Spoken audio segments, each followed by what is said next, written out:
कि भारतीय पौराणिक कथाओं में देवी देवताओं और उनके अवतार की कई कहानियां मिलती हैं।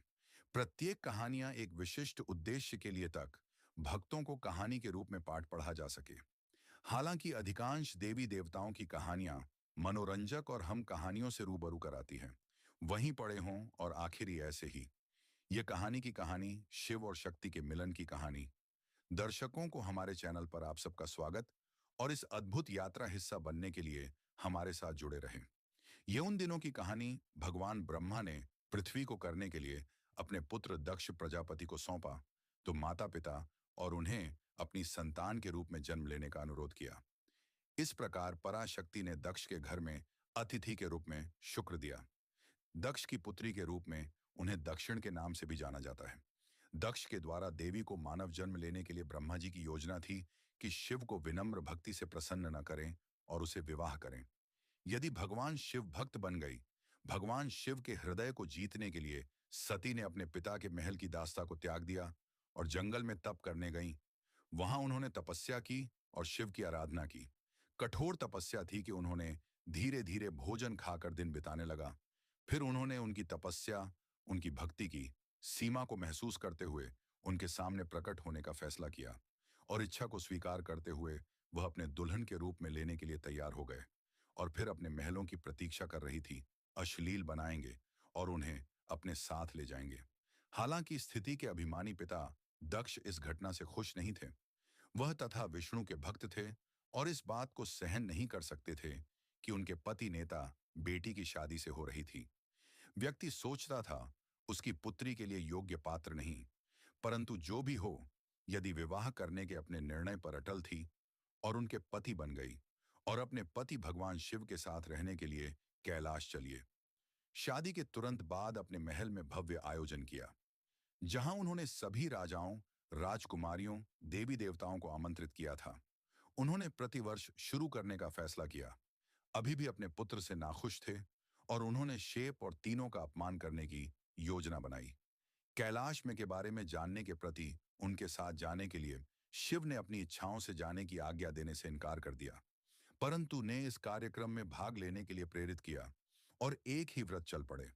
अपने पिता के राज्य के लिए वहां न जाने की चेतावनी दी थी कि वह उनके अनसुनी करके लगे, तो उन्हें सुरक्षा के लिए अपने गणों के साथ यज्ञ में को आते देख उसे चिल्लाने लगा और उनका अपमान करना शुरू कर दिया। पति को बहुत अपमानजनक बातें सुना।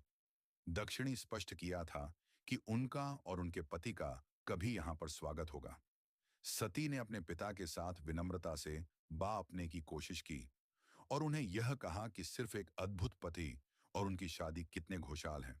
हालांकि दक्षिण सब सुनकर भी बहरा बना रहा और बस्ती और टिप्पणी करता रहा। सबके सामने अंत में सख्ती से और सहन नहीं हुआ। उन्होंने पूर्व में दक्ष और प्रसिद्धि को चेतावनी दी थी कि अगर उनका किसी भी तरह से अपमान किया गया तो वहीं छोड़ देंगे। प्रतिनिधित्व विरोध में देवी आदि शक्ति का रूप ले लिया। उन्होंने खुद को दक्षिण मिलवाया, यह कहते हुए कि अनंत शक्ति, और उन्होंने कहा कि वह अपने प्राणों की आहुति देकर अपना प्राण त्याग दिए।